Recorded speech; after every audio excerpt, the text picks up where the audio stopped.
welcome back to the club. We're your hosts. I'm Akila Friends. And I'm Ebony Chapman.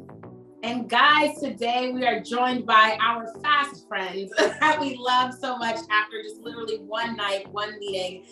We're joined by Beverly Gordon. She is an award-winning producer who's a CEO and founder of independent production company BrownBag Pictures, based out of Los Angeles. But you know, you've got a couple other places that you name as your roots outside of Los Angeles as well. So we'll definitely delve right into that. But wanted to first introduce you and welcome you, Beverly. Welcome to the club. Thank you. You girls are fabulous. Late women are fabulous, just like when we first met. And I was just so impressed. And, you know, I'm happy to be here. Yeah. We're so happy to have you. Yes. Just a quick, just so you guys know, we met via NAMIC for folks interested in communications, journalism, entertainment. Great organization to look into. And Bev, you have a role within NAMIC. How about we start there? Yeah, I mean, I would love to give NAMIC a plug. It's the National Association of Multi-Ethnicity and Communications. It's at least like a 40-year running organization. And our goal is just to bring more BIPOC and other communities into the entertainment industry, give them exposure to executives at all levels, from C-suite all the way down to peers, and opportunities to get jobs. So NAMIC has, pipeline programs. We're developing mentorship opportunities, lots of programming, which has been on Zoom for the last year or two, but is also going to be in person shortly. And with that, I would like to plug that NAMIC is partnered with the Walter Cates Foundation this year, amongst other partners. But Walter Cates is another foundation bringing BIPOC people into the community, into the entertainment community. They give grants and scholarships, all kinds of things. And they put on the Hollywood Creative Forum every year. And this year, it's back live and in person. It's going to be in West Hollywood at the London Hotel. Lots of great programming. We've got Game Changers, the NAMIC Vision Awards, with some big names. So I really would encourage everybody to go to either the namic.org, our website, or the Walter Cates Foundation website, and please register. It's April 26th and 27th. So that's my, great organizations doing great work. So we just want more people to get involved, millennials, people still in college. There's a college discount, everything. Just come on out. Love that. And that's just literally a section of what you do. Like we said, how about you give folks a quick overview of your journey, BrownBag Pictures, and then we're going to delve right into it thereafter. But give folks an overview of your, just creative journey. Yeah. So let's see. So, I'm a kid I was born in Antigua in the West Indies and came to this country when I was 5. And so pretty much New York was my home base for a long time, like Brooklyn and Long Island, and then eventually went off into other arenas. And I would say, I also give myself, I say I'm a reformed lawyer because that was my sort of part of my path. And I still do legal work and different things, and I can talk about that more. But I didn't have that sort of straight path to being a producer or getting into the entertainment industry. My path was sort of more sort of winding. And as a kid, though, I had a love affair with film and television. That was my thing. I watched everything. You could plant me in front of like the TV or movies. I just saw everything, watched everything. And so, but I never really thought of it as a career. That's just the way, I guess, I would say maybe a lot of immigrant communities are like this, but especially in my family, it was sort of like more of the academic sort of paths. You're going to college and graduate school, and it was certain paths that leads you, medicine, law, whatever. And so I never thought of it in that way. So my path took me through first pre-med, then history in college, and then going off to Cairo, lived in Cairo for a little bit. And actually that was where I took my first film class, to be honest with you. And then law school, then some law firms in New York, and then film school at AFI. And then I worked at Warner Brothers and international television for several years. And then eventually to, starting my own production company and, trying to do things with that. So that's what it is. So it's always interesting because when I talk to, I do mentorship and everything. So when I talk to college kids now, or even kids graduating film school, or even older, I shouldn't say kids, people graduating film school, is just always telling that, look, I'm so excited that they know like immediately, and they're out there and they're already editing and directing, and even like you guys too, and you're already doing stuff and you know, and I just tell them, I'm glad you know, let's talk about a path. These are the different avenues. So I love that. But that was sort of my journey, was winding. And, you know, it wasn't in law school. They shot a movie at my law school, and it was there that I kind of finally decided I would be on the creative side of things. One of the actors, I won't say the name, but it was an A-list actor who was in the movie, and he would really talk to us, and he, in between the breaks and in the student lounge, and he just talked about, you got to do what you were passionate about. And this was an actor that had done, had directed, written, had won Obie awards on Broadway and in major A-list big films and stuff. And that was sort of like a light bulb went off in my head. And I said, oh, instead of being entertainment tangential, which was how I justified law school, I was like, well, I'll do entertainment and sports law. So I went to Tulane, and Tulane also had a great international program, but in case I decided I would do international law, but it also had a great sports law program. And so that's sort of what my certificate was in and what my focus was. And then I decided, no, I'm going to be on the creative side. You know, oh, part of that story too is that there was either something that had come out, or maybe it was a story that I had just read. Steven Spielberg had been talking about the fact that he was, some big movie he was getting ready to do, if something big, whatever, came out, or he was sitting there with either the producer or the studio, the financier, whatever it was, and they were having lunch at some fabulous place, probably Spago's or something, and they decided they would do it, and they wrote down the basics of the deal or whatever they were going to do on a napkin. And then, because he was telling the story on a napkin, and then that's how it came together. And then, of course, he said that, yeah, we handed it off to the lawyers to deal with all that.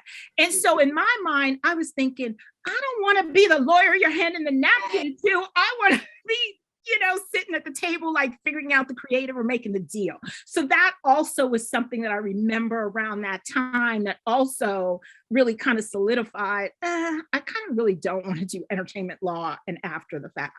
So anyway. I love that. Yeah, it's real though, because I mean, it's so, and I agree with what you're saying in terms of folks. I think that of any career, folks who just know right away, I'm like, I am so impressed, because same sort of situation where go to school for this, or not even go to school for this or that. It's like you have this a thought, but you know, it takes you a while to kind of bring that into fruition to say, oh, I can still get the other things that I want out of life, financial security, a great job, things of that nature, and still have a pursuit that's creative and that you're happy about. So it's good that you finally realize that, but I think it's also very interesting. Here we go. When we zoom in on the real moment. Don't worry, the camera's just getting the full merch. It's getting the full merch. It's fine. Buy the merch now. The Black I know, that's cool. You gave us a little preview. Yeah, I love it. Story of life, but I completely agree with you. Listen, at least you're dressed from the waist down, okay? That's what I'm saying.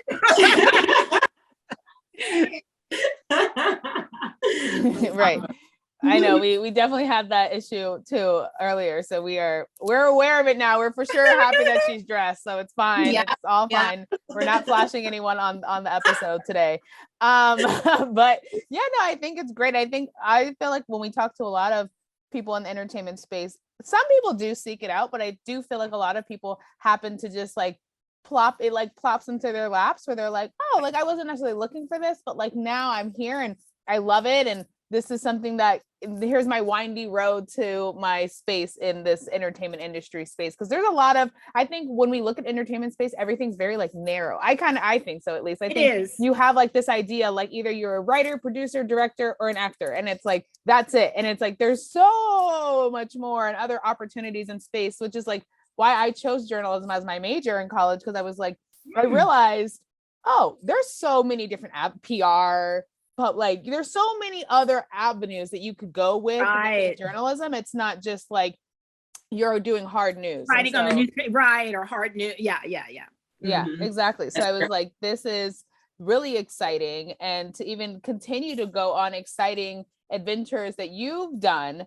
Okay, so your accolades include being a Sundance Producer Intensive Lab Fellow, a Producers Guild Create Lab Fellow. I'm like, all of the things, you have all the titles.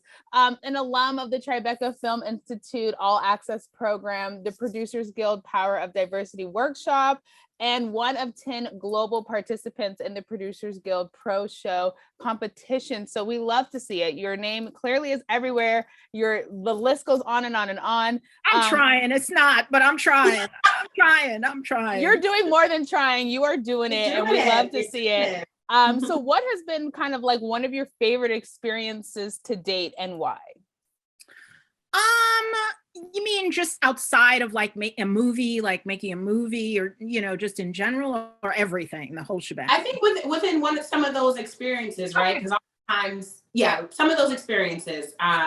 Well, I can say, okay, so movie-wise, I mean, one of my favorite experiences, I mean, maybe because it was, I don't know, I didn't know what I didn't know or whatever, but so the very first project that I produced was a movie called The Other Brother, and that came about through someone that I was working with in-house on a legally, and he lived in Harlem, and he was friends with a director who was going to NYU, and so that made that introduction, and that person was getting ready to make a feature, this gentleman named Mandel Holland, and so we met, we hit it off, and so then I came on board his project that he was already sort of developing as a co-producer, and that was The Other Brother, and that starred Mekhi Phifer, and Tangi Miller was also ended up being in it, and she went on to do Felicity, and it had a small role in one or two scenes for Regina Hall.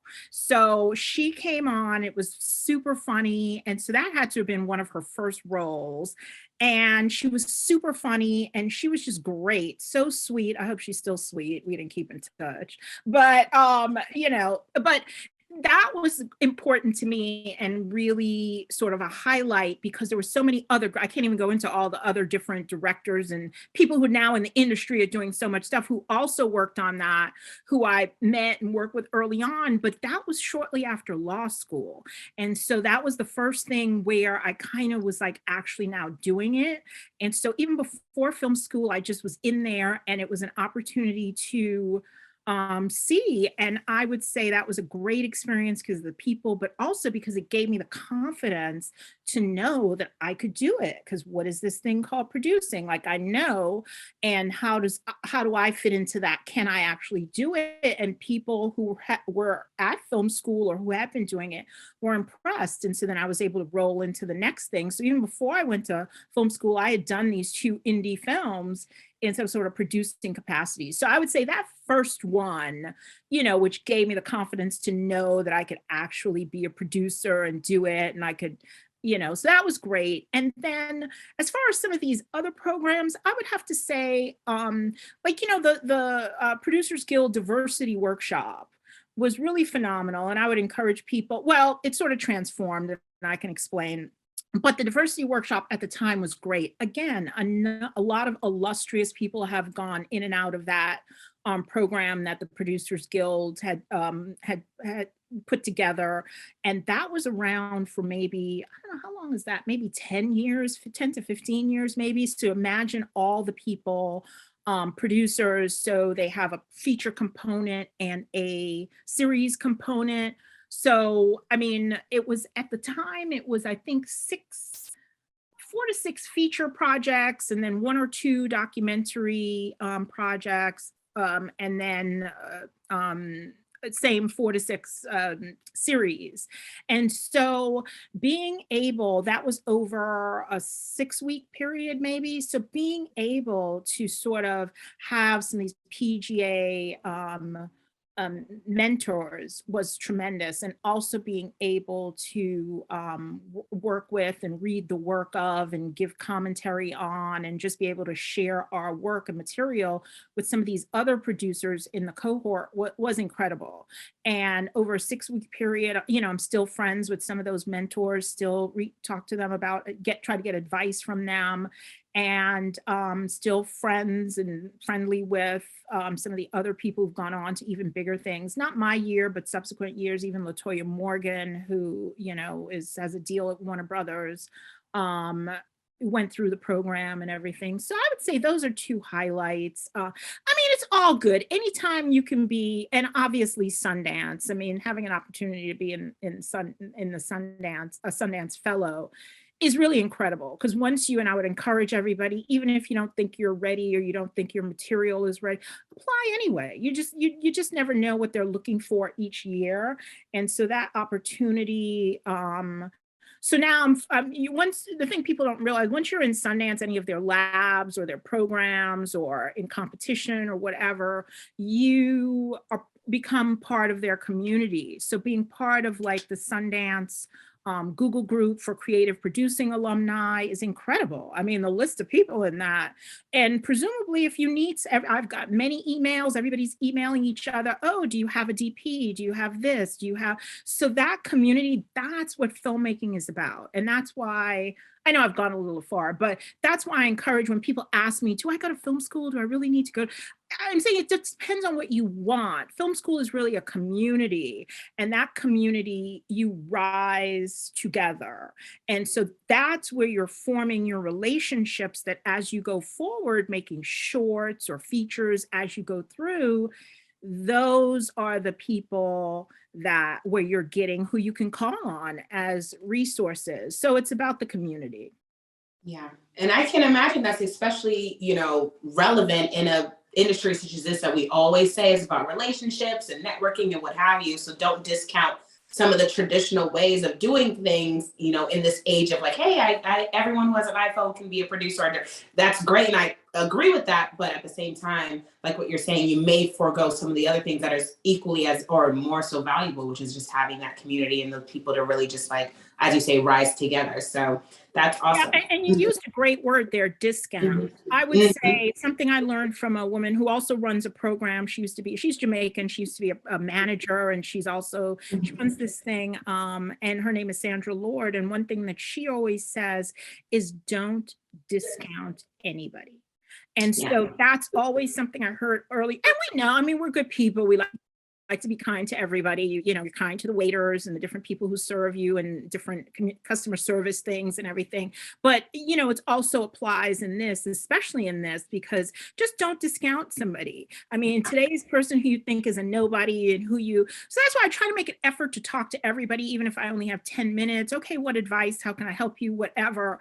And just don't discount anybody. That's a big piece of advice I'd say to everybody. Even, you know, just, you get it. Don't discount anybody. You never know. Okay.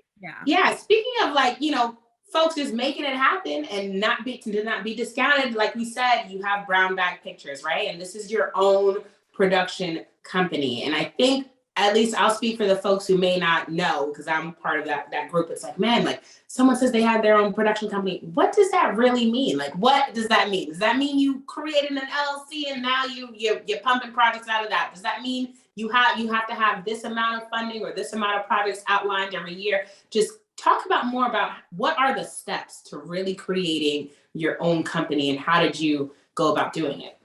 Okay, so BrownBag Pictures, I created that because I knew, like back in film school, I hadn't quite done the LLC yet, but I knew in film school that for me, you're not a producer unless you develop material or have material. So whether that's in conjunction with a writer director or writer, or you're just finding your own material. I find stuff all the time. I'll be listening to the news and someone will say something. There's at least two stories seated in the African-American community that I heard and I thought, oh, that's great. Is there a book on that?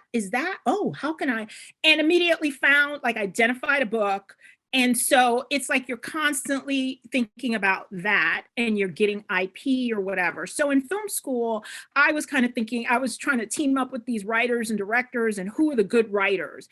And so I knew in order to be able to option their material and their screenplays, because coming with a legal background, I was like, well, I need an option. I need a work for hire, something, to be able to proceed. So that's kind of was the initial sort of seed, like, okay, what's my company? What am I going to do? And so it was kind of out of this understanding that you need to have something in which to option these materials, something that these materials are going to sit in, and then you move forward from there. So, I mean, I will say, you know, having it, and then you're developing material. So I have a slate of things that I have, and then it also allows me to partner with other companies in the sense that I want to be doing more commercials, and I'm talking to a commercial advertising agency about potentially doing that. So having that sort of also be a revenue generating thing for the production company in terms of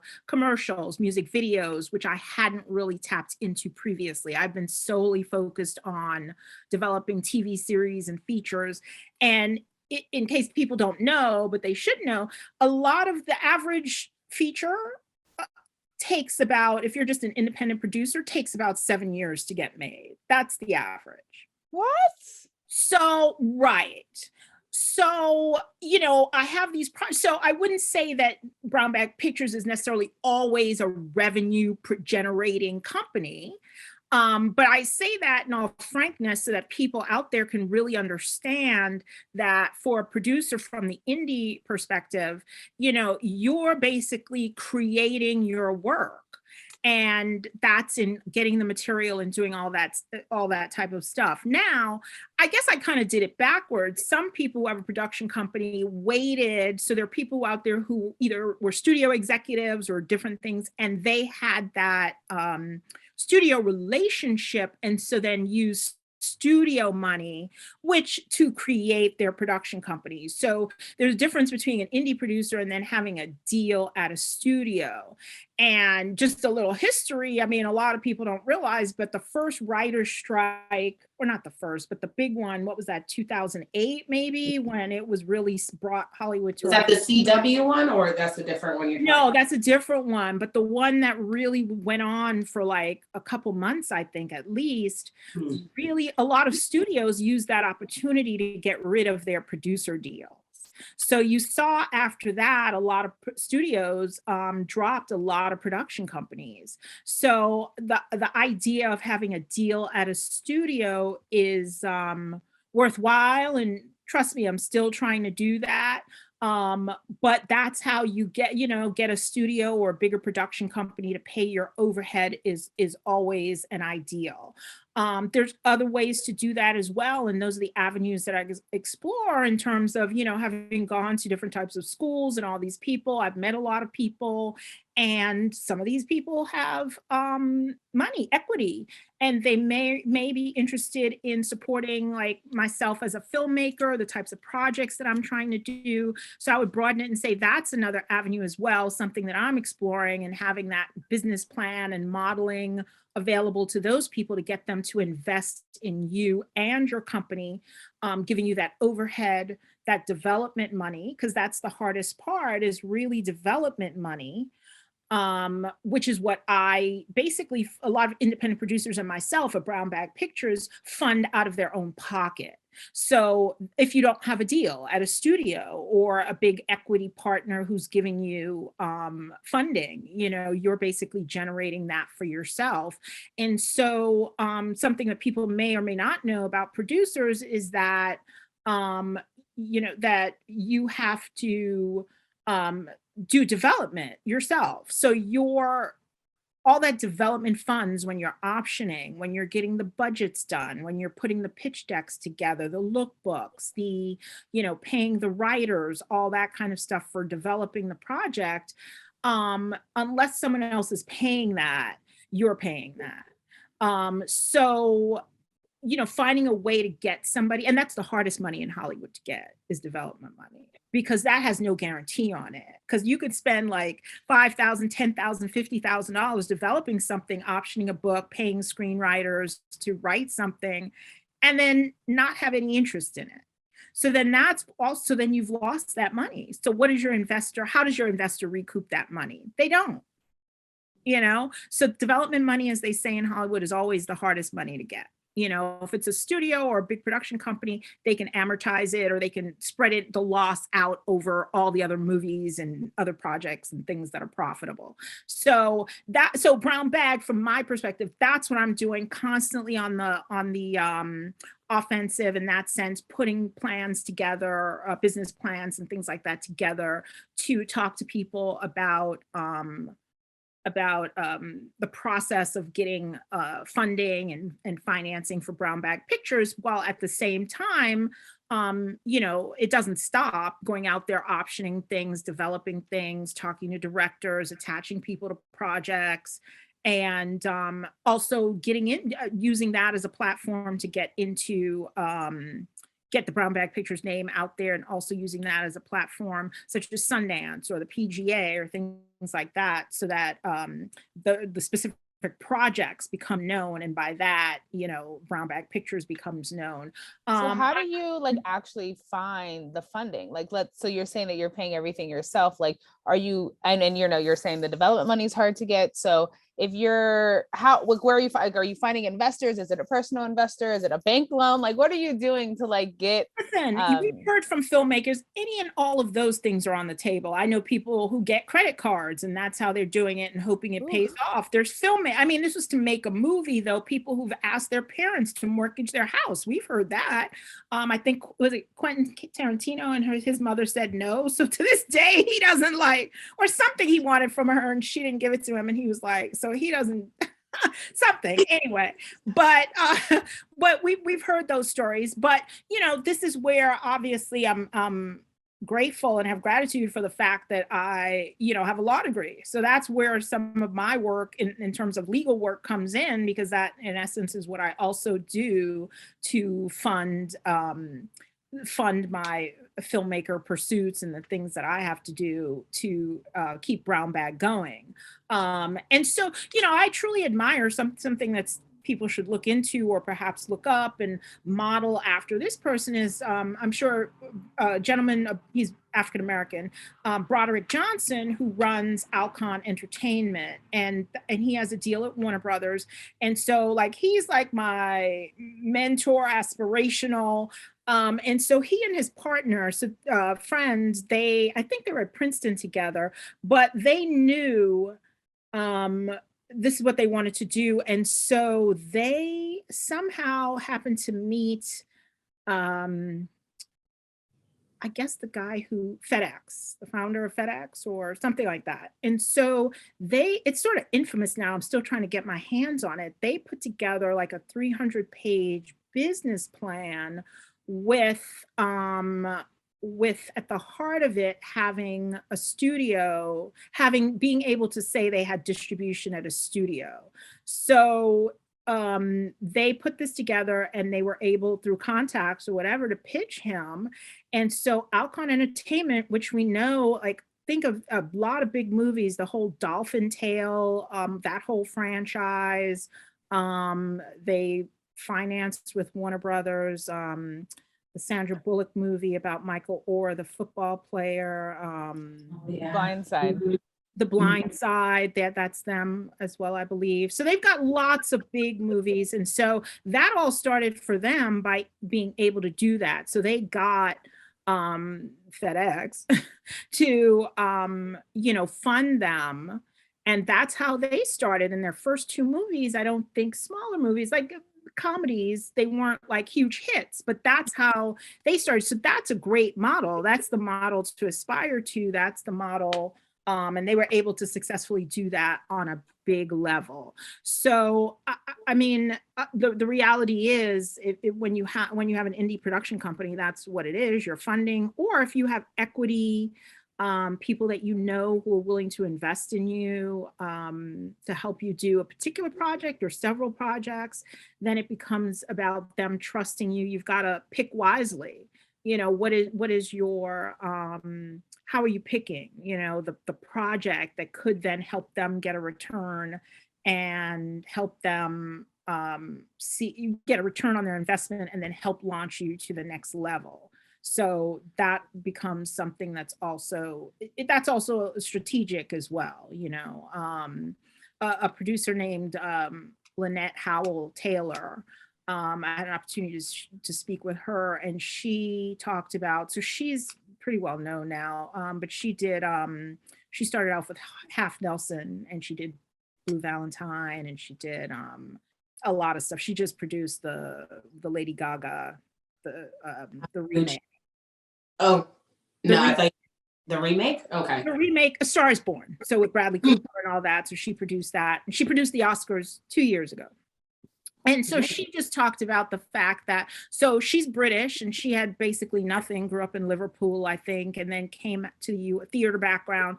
But her first film, Half Nelson, which was Ryan Gosling's, one of his first movies, and an indie director, writer, director. And she talked about the fact that she, it was this financier who was like, he was into the arts and all this kind of stuff. And so he met her through theater people, whatever. And he had $500,000. And so now her task was understand, which is no small sum. Right. So, you know, it's like a story, but it could have been 50,000, but for her it was 500,000. But so then her thing was, she then went on strategically to figure out, what movie or how am I going to position this so I can make sure that he gets a return on his investment, or that it's some kind of movie that, you know, really gets some attention. And for, you know, just, I wouldn't say it's luck, but she just was strategic about it. And she found Half Nelson. It might have been in the Sundance Lab or something. So it already had sort of a certain level of credentials. And they already had $500,000. And so that was sort of her criteria. She wanted a movie that already had a matching amount of money, but that was also a great story, that also had talented people attached. And with that, she parlayed Half Nelson into critical acclaim at Sundance and went on, and it was Ryan Gosling was on his way now. And so so that's also the strategy of it. So that's how she entered sort of filmmaking and producing. Now she's, you know, some money. You need some right. money. That's what I would tell people. It's all about the money. It really is the money, whether that's money, you know, sustainability. As for the producer, that's been a big question this year, or during the pandemic, for producers, and the sustainability of it. Like 80-something% of producers at some point are asked to defer their fee on a movie. People don't realize that. They think, oh, you're the producer, so you may have found it, put it together, brought everything, created the whole thing. But then there's someone out there asking you not to take your measly like 25,000 or 30,000 or 50,000 that you're making on a $5 million project. Oh no, just say it till the end. Why do you think that is? Why do they think they're the, you know, why the deferment question even comes to play? I think there's the idea that somehow, like, I guess there's the idea you're the boss. So it's like, why should you get paid? Let's get the movie made first, one.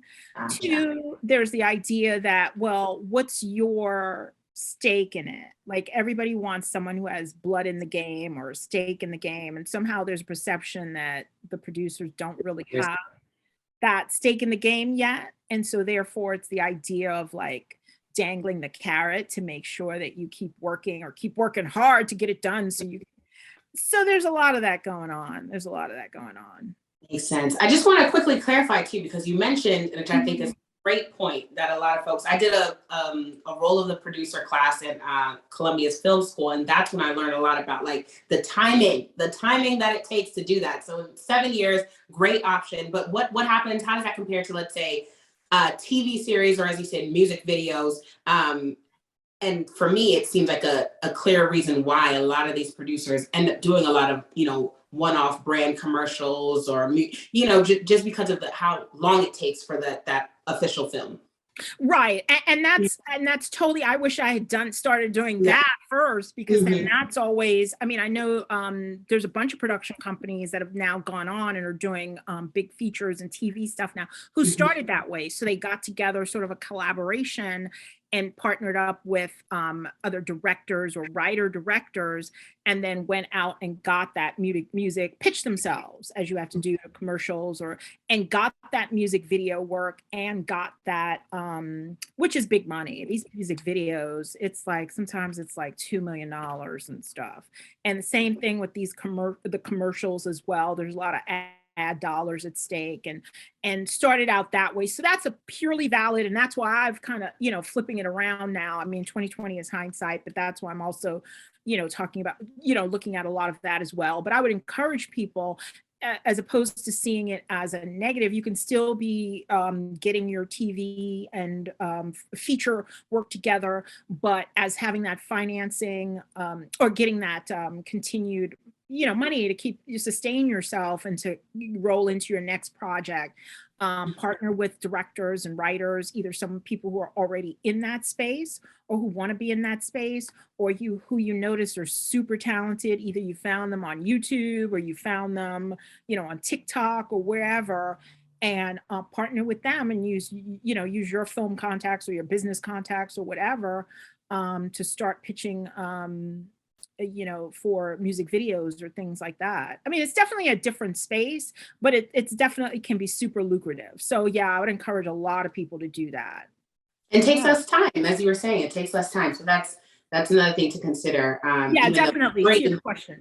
Yeah, you were saying, less time. I mean, obviously a short film you can do in like 3 or 4 days. Obviously there's a lot of prep work, but music videos or a commercial, it's like 2-3 days. So you can do a bunch of those. Obviously the prep was a lot longer, maybe a couple weeks prep or something, but yeah, definitely. And also it's great on the ground, sort of. It's not quite live event producing, but it sort of is. And it's great preparation for working with all kinds of people and all departments and getting it done in something that actually looks good in a short amount of time. Yeah.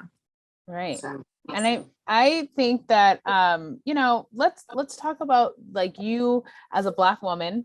You own your own production company, but what do you really think about the representation of Black women or Black people in the film and TV space? Like, what is the narrative that you think is getting pushed majority of the time? Or do you think it's positive? Do you think it's negative? Do you think we've evolved? Like, you being kind of behind the scenes and kind of being that tastemaker to be like, hey, I think we should do this. I don't think we should do that. That's not a good idea. Sally, did you read this over before you submitted this to me? Like, That's a big question, because obviously, as we see, there's a lot of stuff that's being done right now. I would say when I first came into went to film school and came into this and was trying to make my way, there definitely wasn't interest, or very little interest, in, obviously, as you guys know, Black stories or BIPOC stories or Black women. I think that part of it has improved, especially most of that happened in, I'm not gonna lie, most of that happened in like 2020, 2021. All these programs started springing up for underrepresented voices, underrepresented people. I'm not gonna lie. So a lot of that is very, very recent. I don't think there was as much thought put into it, or concern or interest. Yes, there have always been certain programs, like obviously, I was in the diversity workshop by the PGA, but that was a group of producers at the PGA who were like, we need to do something about this. And they took it upon themselves to create that. And obviously we know Sony and other Warner Brothers and some other studios have those type of programs. So programs is good. I do know that from people in the community itself, there can be some kind of backlash, because I've seen a couple articles and tweets and different things where people, if you're asking for somebody who's BIPOC or a woman, some people are like, well, that's not fair. Or does that mean, So there's a lot of that, meaning if you're moving forward, then that must mean that I'm moving backward kind of mentality. So there's a lot of that still has to be overcome, I think, and trying to get some people to really understand, no, you're not losing out. You're just opening the tent a little bit bigger, but a lot of people talk about that. And as far as being, so it's improving, it's getting better, but obviously we have a long way to go, because it's always going to be about access. So doors are kind of opening, but I don't see that there's a tremendous amount of access in a big way, but it's improving. Everybody's got a DEI department, or somebody who's running something, who's focused on trying to expand the table, so to speak. I will say that, you can't beat people's prejudices, whether it's intentional or unintentional or pejorative or not meant to be nasty. People, we're human. And so, someone necessarily may not think that, not all my projects are Black stories, not all, I mean, they will all have like, BIPOC talent in front of or behind the camera, but they're not necessarily telling certain types of stories. So we all know trauma porn and all that kind of stuff. So I think that's gotten a little better. So the expectation is you could just tell a story. It's just stories about everyday Black people, or just stories like that someone would write. The test is I could write this white story, or I shouldn't say white story, but just this average American story. And then can I substitute Asian Americans into it? Can I substitute Black Americans into it? Can I substitute other ethnic groups into this and have it work? Because then that's the key. You're just telling a great story and can have everybody enjoy it with someone who looks like them or doesn't look like them, right? So I think we're still working towards that. Yeah, I think that's interesting, because it's kind of like when we watch Friends, or when we watch other shows, TV shows, movies, okay, like The Notebook. I love The Notebook. Legally Blonde, another one I love. Like, right, but all these people do not look like us, and they're all like white actresses or white actors. And so it's interesting, because it's like, I don't think that like when they're making movies that they're even thinking about, oh, we could put a Hispanic couple in this and like it would work, or you know what I'm saying? Like I don't feel like they have to give that much space to it. They're just like, we're going to cast these amazing big movie stars, and boom, and it takes off, and it's a great movie, and the people who are watching it are like, I'm enjoying it because it's a great movie. Like, I love The Notebook because it's a lovely love story that's deep, it's sweet, it's kind, it goes back and forth, there's trauma, they make up, like there's a lot going on.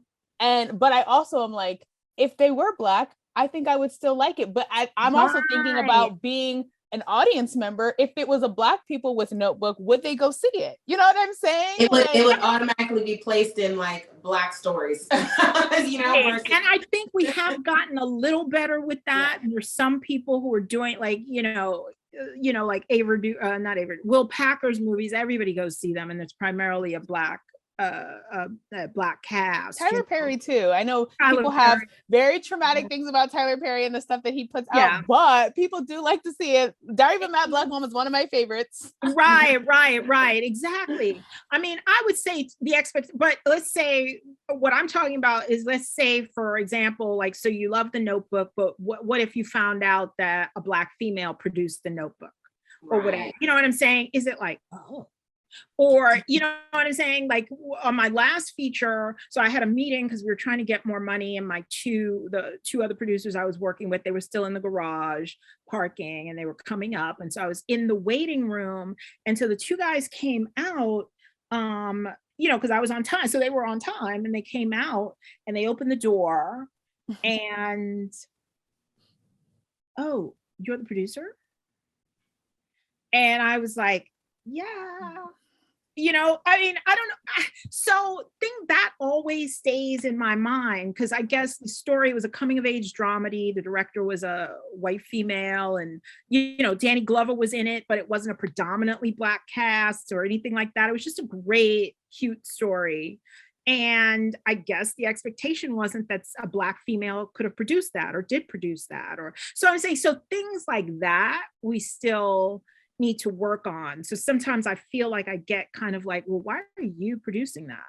Or why are you know what I mean? So I think we need to, I have many stories that I want to tell and lots of stuff. And so I think that's just sort of making everybody understand that it's, I don't, not having that expectation that they're going to see only trauma porn for me or something urban or something, whatever. I have a project that's set in the Ozarks, but I connected with the story, and there's a real reason why, and an incident that the story is based on connected with that woman, and so, and she's from the Ozarks, you know what I'm saying? So it's about the story, universality of stuff, and just, so it's improved. So to answer your question, it's improving, but we still have a long way to go in terms of just people's perceptions and prejudices and things like that. But there is more space now for different programs and, DEI, and at least bringing people to, people of color to the table, so to speak, Yeah, I think, and those are all great points, because I think, I would agree with 2020, 2021, bringing a lot of stuff to the surface, bringing a lot of like hodgepodge of events and programs that very valid, very needed as well. But I think for me, it then turned the question for me in terms of like, is this a challenge that we should only focus on getting folks in the door? Like, oh my gosh, the only challenge is getting in the door. But your examples is really kind of highlighting what I think the other challenges continue to be. And it's not just about, oh, I just need to make room at the table. We just need to get in. Because like, we've been building our own table. We've been getting in. We've been there. We've been in the door. But it's more so for the folks in the door. Right. For the folks who are in the door, there's so many things that we can still do to help. We got to do it all, build our own table, but also, because, a lot of I have writer friends, and the writers talk about like, that the diversity hire in these writing rooms, it actually worked negatively against them in many instances, because it was just so, okay, yeah, I guess we need to have a Black person, and they weren't really given a real opportunity to help craft the stories in some of these writers' rooms. And in fact, they were perceived a certain way, or less talented, or perceived as, oh, why are they speaking? Like people weren't really interested in hearing their perspective, which was the point of having, so some would argue like the diversity hire thing in WG, the writer's room, didn't really work. But again, like the whole affirmative action thing, to me, it's, all right, what's your real intention? What's your intention, your full-bodied intention? And which is not on us, and in how are you thoughtful about it? Are you genuine about it, and how you're applying it? Same thing with in football. I mean, the story we've all heard about with the Miami Flores, the Miami coach. It's like, so when they instituted this rule for saying you had to interview African Americans at the assistant coaching level for these coaching jobs. So that's a great idea. That's a great thought. But then it basically, what Flores is saying, it was performative. So again, so it's like, it's great that these things exist, but we've got to ensure that it's really, we're eating at the table and not just sitting there and not being right.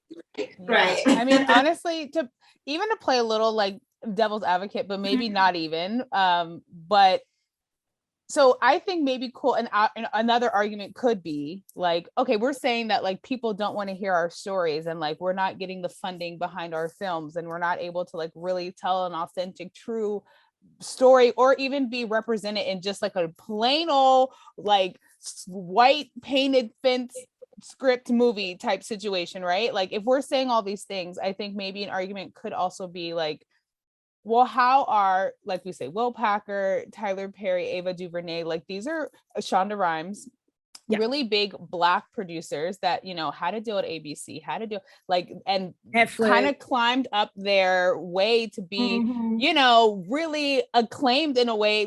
And I also am like, it's like a second thought too, to say like, oh, every time that they do something, like their name's like Ava DuVernay produced this, that, and it's like becomes like a really big deal. And you're like, if it, like, I don't know who produced The Notebook. I don't know who produced half the other stuff I watch, but it's like, if they produce it, it's like, it's like a big thing. Right.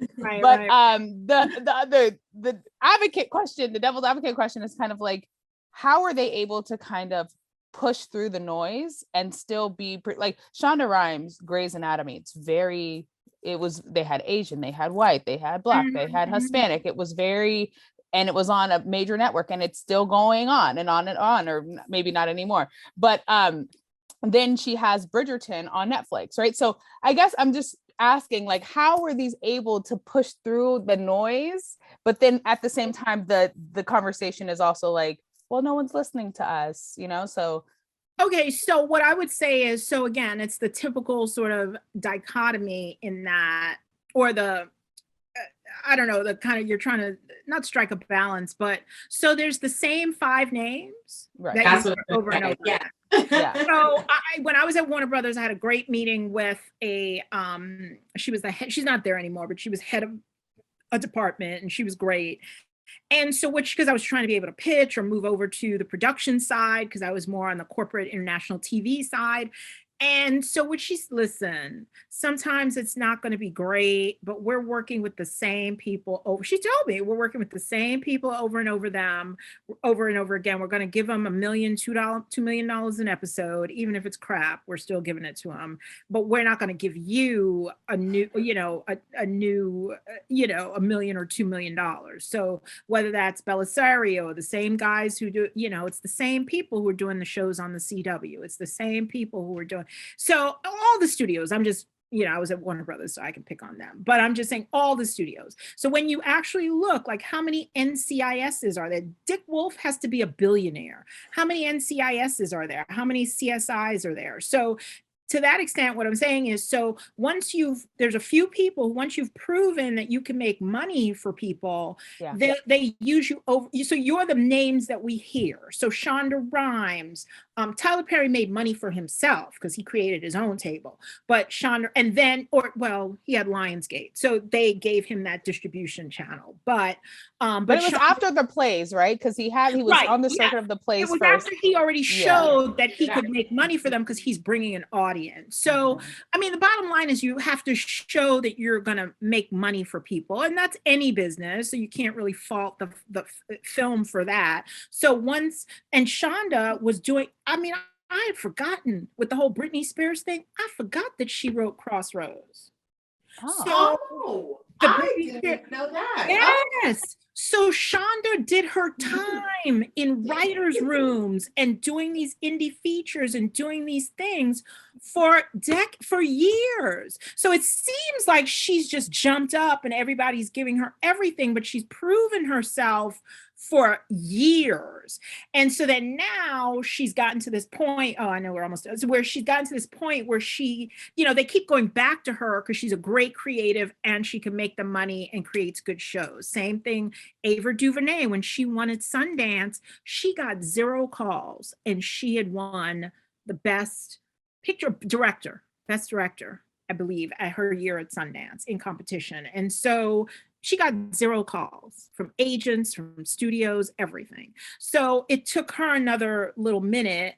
And then, so those are the people they keep going back to. So it's harder and harder for your new director or new writer or new producer to get in there, except through these programs. So that's one thing that I could say that the industry needs to keep. They need to keep opening more avenues of access for people. So it's like, instead, they want someone else to sort of put the blessing on you, whether that's Sundance or the PGA or this program or that program or the Sony Directors Lab or this lab, in order for them to then say, okay, I can let you in. Okay, one last thing, and then we could totally move on. It was like, okay, how do you think the idea of having to like prove yourself now that like you've made it, right? So for example, Ava DuVernay, I worked at OWN. She had a series on OWN called Cherish the Day. It was not that great. Okay, it was people were comparing it to like Love Is, but it didn't really hit the mark, and like the acting wasn't like the angles of the camera were crazy. Like I was like, yo, what is going on? Okay. And but they gave her a second season, so I don't know when it's coming out, but they like approved or greenlit another season at OWN. Yeah. But I think because it was her name, I think it was like her name's bringing back to the audience or bringing back to the network. Another example is Lena Waithe, right? Like I think she had a few really great films, or like she kind of made it. People were really all on her. She did Queen and Slim, and that was kind of a mixed bag. And then She also did the thing on Amazon, They See Me, They See Us, or something. No, when they see yeah. So that was Ava. No, that was Ava DuVernay. There's something else on Amazon that Lena Waithe did that was kind of like a Jordan Peele-esque. Oh, like it, not it, us. I know what you're talking about. Right? Yeah. So and so here's the thing. In one sense, it's kind of like she was up there, and then she kind of like, you know, people see her. Like, I mean, she's still. Here's the thing. Famous, sometimes they pick somebody that they want to dub as the person that they should go to get ABC from. And in this instance, I mean, I know this is going who knows where, but I would say that to me is someone like Lena Waithe. I like her. I think she's done good stuff, and it's great that it's another Black female, and then she happens to be queer on top of that, which is great. You know, has an opportunity at the table to be creative and bring others into the industry, and she's doing all that. Me personally, I don't necessarily think her a lot of her, like, I don't necessarily think The Chi is, I know a lot of Chicago people who don't think The Chi is very authentic, and, you know, different things. So, but that she's been dubbed, or she's been able to create that, I wouldn't say dubbed, she's earned it, but I'm saying she's been now embraced, and can create that space for herself and others. But it's like, Lena Waithe, or you know, Ava DuVernay. So they are now, you know, considered the go-to people, because, you know, and I guess that's everywhere in the sense that but don't you think there's pressure now at that space, at that level, to be, you know, got to continue to produce like top-notch content, because you could drop off?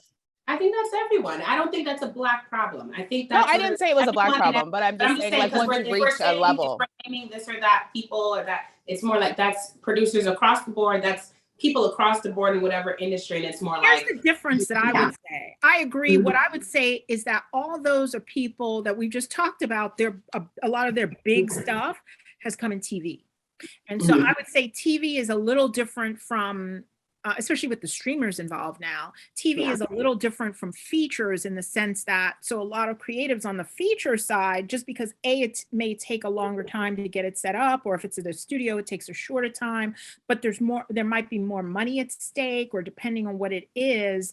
We all know that there's a lot of Black directors, and who didn't necessarily one and done. So you can't fail up. Whereas we know, like, a lot of people fail up. Brett Ratner fails up all the time. His a $20 million project will be a bust, or a $50 million project will be a bust. And then next thing they announce that he's producing a $100 million project. So you know, he's one of those to me. I mean, I don't necessarily, nothing against him. I do like some of the stuff that he's done, but I'm just saying, so the problem is, at least on the feature side, you don't necessarily get to fail up. So that, I think, is a distinction. I think you have a more leeway in TV. I think a lot of these people have done a lot of their great stuff, or established themselves in TV, and then people are willing to give them money because they know them, or they like their creative vision over the course of how many years of watching their TV shows or whatever, and are now willing to give them money to do a feature, or there's several features, or a deal in that aspect. That's a lot of it. And notice recently, though, a lot of studios are sort of hedging their bets in that, look at how many actors who already bring an audience are being given deals. So what I would say is that there's not necessarily as many producer deals or things like that, but a lot of the big actors are being given deals at studios, and are taking the space of what would have previously been like your producer, your journeyman producer, and your producers who that's their job. They're not necessarily hyphenates, they're the producer, right? So I think we're seeing that, like Michael B. Jordan, Hello Sunshine, Reese Witherspoon, the girl who's in Suicide Squad, who produced I, Tonya, the blonde actress. She's doing the Barbie movie now. No, that's not Margot. Margot Robbie. Mm-hmm. And so, and even like on the Black side, like who produced the Green Book and is doing a lot of, and produces her Apple TV show, Octavia Spencer. Mm-hmm. So that's not to put them down. That's not to say that they're not. These are actually, they're also getting PGA producer credits. They're getting the mark. So that means that they've literally really produced this. Or The Rock, you look at people like that, and they're actually literally doing the same work that I would be doing to produce it. So those are, at least they're picking well, they're creating their production companies, and they're really taking a role in producing material. But that's the way it's going, because they come with a built-in audience. People know them, some stuff they're going to star in, so that makes it easier in terms of the dollars that will be thrown their way. You know what I mean? I love this perspective, because we talk about this like with a lot of guests in terms of like, I think just the way the world is going, the way the focus in on the audience, what can you do and what can you kind of guarantee before we even give you a shot, for example. And it's interesting to know that the same thing in a lot of ways is being seen in the production world and by true producers too. I think that was a great point. And I wonder, it goes back to that audience, but it also in the dollars, but also it goes back to really the timing, which is why, again, that point of you saying how long it even takes to get that feature film is so relevant. Why some of those names that we know as now household names are from, as you said, TV. Some of those short, you don't take that long in terms of getting the money back or proving your worth or building that audience as you would when it comes to, like, it just takes time when it comes to doing those feature films. It's worse after the pandemic too, because people who would have typically given you money to do like an indie sort of film, you know, they're not necessarily doing that, because what kind of theatrical are you going to get? So now you're not forced, but you're focused on the streamers, because you're hoping, you know, they don't necessarily have to make a X percentage on each film, you know. So yeah, it's gotten tougher. Yeah, it definitely has gotten tougher. Sure. So what's next overall for BrownBag Pictures? And probably if you can just say real quick, like, what made you decide on the name? I think we were talking about, production names to be so fun. So what made you decide on BrownBag Pictures and what's next? Well, BrownBag Pictures I picked because, so my name is Beverly Angela Gordon. Mm-hmm. So that's the bag. And then I'm brown. So it's as simple as that, but more complicated and more deeper than that, because I was also thinking about the play on the name, but also brown bag, and the idea of when they say, oh, I'm a brown bag lunch, brown bag pictures, the idea that you can, you know, grab your lunch and sit down, and it's a movie that you can sit and enjoy. And so that's why the logo is, you know, the little girl on a park bench, and, you know, she's got the brown bag in her lap, so presumably she's eating lunch. But, you know, in the films, once it's motivated, you know, in my films, she kind of like giggles and kicks her feet at the end, like when the logo comes up, and then the next iteration, she'll open the bag, and then the film reels will come out of the bag. So that's sort of the concept behind Brown Bag. What's next? I mean, I've got a couple projects again that are making their way through sort of pitching in the Sundance world and sort of, you know, getting finance to them. One is a San Francisco set drama. So on that level, continuing with my features, developing a couple TV projects. One is an animated TV series, and another is sort of based on IP, these 5 novels, young adult novels, sort of like a set in the Regency era, so kind of like a Bridgerton meets some action stuff. And also going out again, pursuing, continuing to pursue financing, that's our big like obstacle, continuously looking for financing, whether it's for individual features or projects or my company overall, as well as looking to expand into commercials and music videos and that whole world. Yeah. Love it. Yeah. Lots of things. Who else got lots of things, Ab? Yes, you guys, there's lots of things coming out of the Black Creators Club. So we want you to continue to like, subscribe, comment, rate us on Apple Podcasts, give us a review, subscribe on our YouTube channel, follow us on Instagram at the Black Creators Club. If you think you'd be an amazing guest or know someone that would be an amazing guest, please email us at theblackcreatorsclub@gmail.com. don't forget to shop all of our amazing merch that Akila has been showing off all episode with her iPad camera. I was like, how back can and I forth. Look, now it don't want to move. It don't want to move. But you guys already know what it is. We are in episode. We're like in the 60s at this point, you guys. We're getting old out here. It is wonderful. So, continue to support us. We love what we do, and we love talking to amazing guests like Beverly. So please love us and support, donate, shop the merch, all the things. Yes, well, Beverly, we are not done with you yet. We are now going to play a game called Name That Show. All right.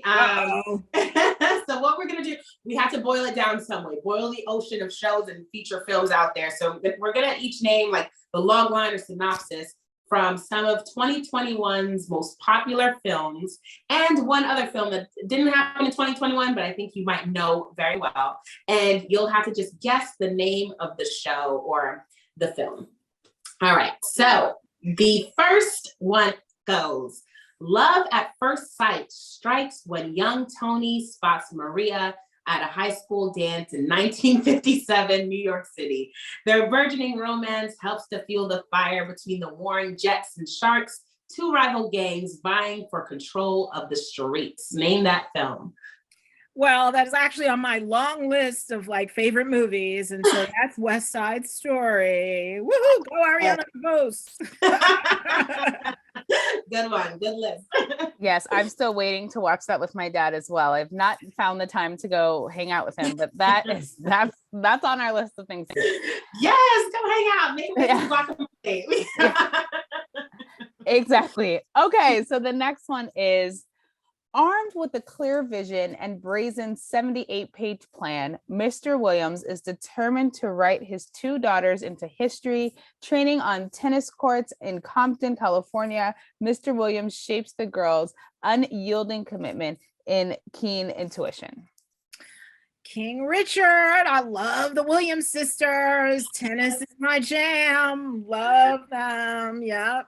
Can't wait to see them present tonight at the Oscars. Yes. It's going to be a good one. All right. The next one, a Scottish lord becomes convinced by a trio of witches that he will become the next king of Scotland. His ambitious wife will do anything to support him in his plans of seizing power. That would be Macbeth with the fabulous Denzel. Yeah, I gotta watch that. That's on my list. Oh, yes, so good. Yeah. Everything is on your list. I love this. Okay. When outlaw Nat Love discovers that his enemy Rufus Buck is being released, I already saw her head. She already knows, nodding. Released from prison, he rounds up his gang to track Rufus down and seek revenge. Okay, I know I saw it on Netflix. We know the movie. I don't remember the name exactly. It was I don't know why I'm spacing on the name, but we know it had everybody in it. Idris Elba, Regina King, Zazie Beetz. I forget what's the name of it again. The Harder They Fall. The Harder They Fall. Yes, love the music in that. Loved everything about it. Yeah, the music was next level, right? Right. I loved everything. A little too much cursing, but yeah. Truly a Western. Yes. I love the Western genre. I once had something I was working on that actually dealt with the sheriff. Yeah. So. Oh, wow. Okay. Oklahoma territory. Yeah. Gotcha. All right. This last one. Obsessed with helping her sister and winning her mom's approval, Rena decides she'll have the baby and then give it to her sister and brother-in-law, Mitch. Now she just needs to convince her commitment-phobic girlfriend to go along with the idea. Chutney popcorn! Yay! By the fabulous Nisha Ganatra, who's doing her thing in Hollywood. Yeah, love her. She's so good. Yeah. Yes. You aced this test. You aced it. You did. I want to know what's the number one movie on your. You said you had a long list of movies you love. Like, what's one or two? That's so hard. I love everything. I mean, the tried and true sort of stuff that's old, that's sort of on my list is like, Jane Campion's up again this year, but The Piano is one of my favorite movies. I haven't seen that. I love The Piano. If Beale Street Could Talk, a very underrated movie. Like Moonlight we love, but people need to check out If Beale Street Could Talk. That movie was incredible. And then old stuff, Sound of Music, West Side Story. I love the auteurs, like Spike Lee stuff, Michael Mann, like Heat, Last of the Mohicans. I bought that soundtrack. That's like crazy. Like, so it's a weird, like the Marvel stuff, like Black Panther I love. Tarantino, Denis Villeneuve. Prisoners is a great movie, one of his first like American sort of movies. So it's like an eclectic mix. Oh, Penny Davis, Now Voyager, All About Eve was on this morning, and I like popped in for a minute just to, that face, So it's just old stuff, new stuff. I'm telling you, I've watched so much stuff. It's like AFI has a list of like 50 movies to watch if you're a filmer. And I think and they hand it out to you, and when I got there, I was like, oh, I've seen all this. It's just so, I love it. Made for it. That's amazing. Well, Bev, we've had the most exciting time with you. And I think both of us, we learned so much just about the industry. And I think especially nowadays, at least for me, what I see is everybody wants to check that producer box or say that this, and a producer. It's like, what does that really mean? And I think you broke it down a lot for us in terms of what it truly takes to claim that title. So love that. So let our listeners know where they can find you. Oh yeah, definitely. You can find me on IG and Twitter at Beverly Gordon. You can go to my website, BrownBagPictures.com, and you can get information there on how to contact me or reach out. What else? So Twitter, IG, and yeah, just I'm there. I'm out there. Yes, you are. Well, you can find me chatting about media and life motivation, all with a dash of style at Tequila Friends. Ev, where can they find you? You guys can find me on Instagram, chatting everything Black-owned business, and of course, the Black Creators Club at Ebony Chapman 12. Yes, guys, and you can find and keep up with the Black Creators Club at the Black Creators Club on all platforms. Thank you so much for joining us, and to remember, abide by your ABCs. Always be creating. Bye.